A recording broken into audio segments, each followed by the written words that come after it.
Welcome back once again.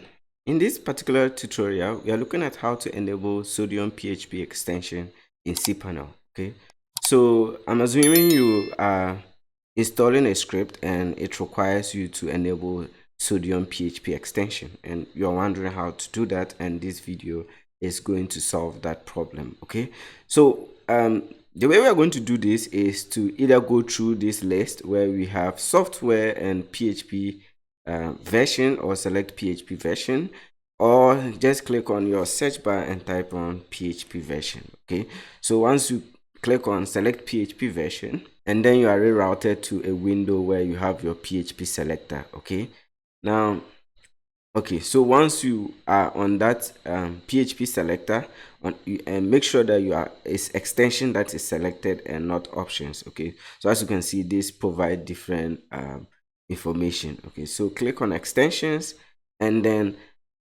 go through this list. Okay, so they are in alphabetical order, and then you will see sodium. Okay, so if you go from A to S, you have through the list of S, you will see sodium. Okay, so just check on that.